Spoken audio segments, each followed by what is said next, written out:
tell you how to overcome the fear of showing your personality online, how to overcome the fear of being personal online.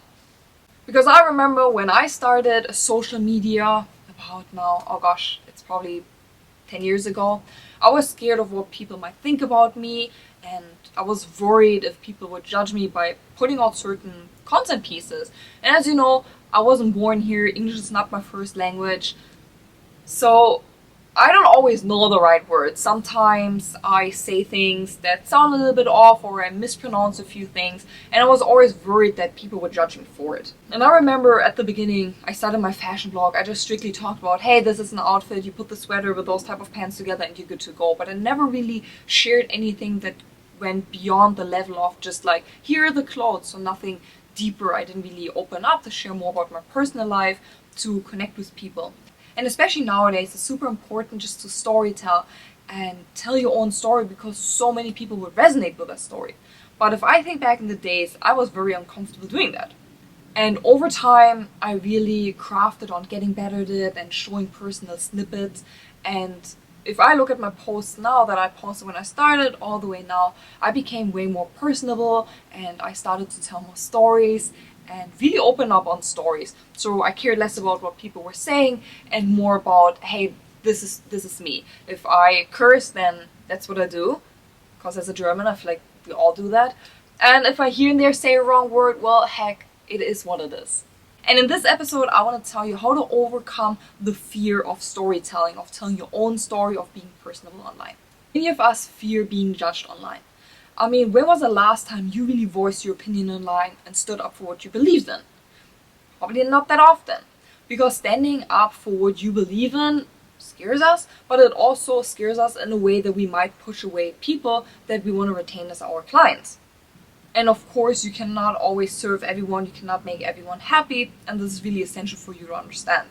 So there's of course no quick fix, no magic trick that will help you instantly to say, hey, today I'm sharing personal information and my mindset changed and everything is good. No, it takes time, really takes time to get there. And I want to help you to get there. And self-reflection is really the first step to understanding why certain things might scare you. So take out a piece of paper and write down all the things and feelings and opinions that you have on why you don't really open up online, why you really want to go into storytelling or tell stuff about your personal life. Once you did this, you compiled a big old list. And now I want you to go through each item and come up with the worst scenario, the worst possible scenario that can happen. For example, I hesitated showing my day-to-day life, my personal life, because I thought no one's going to be interested in this anyway, so why even bother sharing it? But what is the worst case scenario? The worst case scenario is that people don't care and just keep scrolling. But nothing else is going to happen, so why not opening up online? And once you compile that big old list, and you come up with the worst case scenarios, you also want to highlight things that you don't want to show online at all. I understand you don't want to show everything and anything online. At the end of the day has 24 hours and you might show 10% or a maximum of 10% of your daily life online. And that's okay. You want to set boundaries. So look at that list that you compiled and highlight things that you do not want to share online. And I have also my personal boundaries. So for example, I don't go out online and share when I'm sad or share when things don't really work out in my life. But why is being personal online helpful? Why is it needed if you want to build a brand? So why focusing on storytelling, especially in 2023? The amount of personal information that you want to share online is solely up to you. If you don't want to talk about your kids, your spouse, or your favorite drink, that's okay, you don't have to. You want to set boundaries. And that goes back to the list that we compile, things you're okay talking about and things that you're not okay talking about. Personal posts are more engaging. So for example, if you want to build a following online, if you want to build a community, I urge you to create storytelling posts, personal posts that tell people about your story, that really pull someone else's heartstrings. It's easier for people to connect with you on an emotional level. And that's why emotional posts or storytelling posts, personal posts, they tend to perform better online compared to just like an educational piece, because people can resonate with those type of posts. And showing your goofy side, showing your private side also really helps the people to connect with you and to build trust, because they know you are a real person. So for example, you go out to your favorite restaurant and you post this online. and people see that post, and just the way you talk, your voice, your action, your body language, people can gauge whether this is authentic and real, and therefore will resonate with you better. Now, if you go out there and you just fake your entire life, people will sooner or later catch on to this, because your body language, the voice, the tone of your voice will just give it away. So just be true, just be genuine, be authentic about the content you put out there. When you open up on social media, you expose yourself to a lot of people. And the bigger you grow, the bigger your following gets, sooner or later trolls will come along. You will always have people that write total nonsense, total BS under your posts. And instead of being sad about it, instead of feeling anger and being sad, try the approach to understand why do they write those stupid comments. For people, it's always easier to hide behind the keyboard and just type something up, something hurtful, something super pointless, rather than telling this straight to your face. And the majority of people do this because they just don't like their own life. The reality is, people like that, people who go out online and write hurtful and super pointless comments, are typically not happy with themselves. They don't like their lives, they probably are super insecure with themselves, and they just leave out all the anger on other people. So instead of being angry about those comments and feeling hurt, you should feel empathetic about it. You should feel like, wow, this person really has a shitty life, and I feel bad for the person.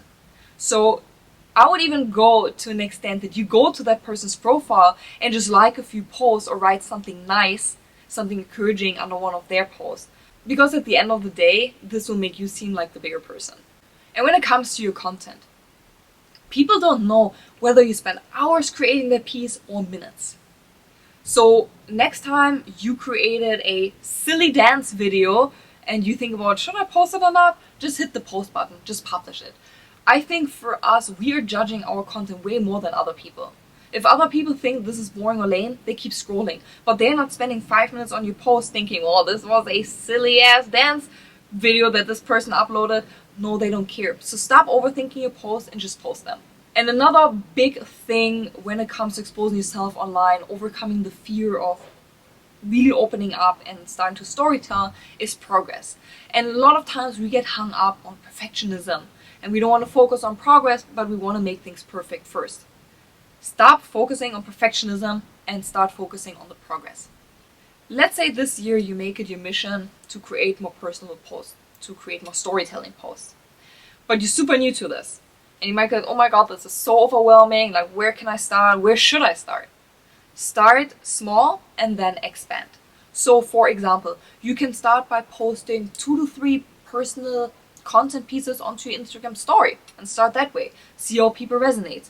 From there, you can take it to your in-feed post, maybe once a week or once a month. Write just a piece about yourself. How did you get started? Why did you get started? And just try to open up. And from there, just keep building it. Keep building it so it feels more natural for you to post personal stuff. I recommend dipping your feet in the water first before taking the jump from that 60 feet cliff straight into the ocean. So start small. Start by things that make you feel comfortable but still putting yourself out there. And next time you're overthinking that funny dance reel that you want to post on TikTok or another personal glimpse of your life, just think about these tips that I shared with you today, but also keep in mind that the more you expose yourself out there, the more you put yourself out there, the easier it will be for other people to connect with you on an emotional level. And that led us yet again to another episode of the Content Marketing Cheat Sheet podcast. I'm so glad you tuned in today and I cannot wait to see you next week. Until then, goodbye, or how we say in Germany, auf Wiedersehen.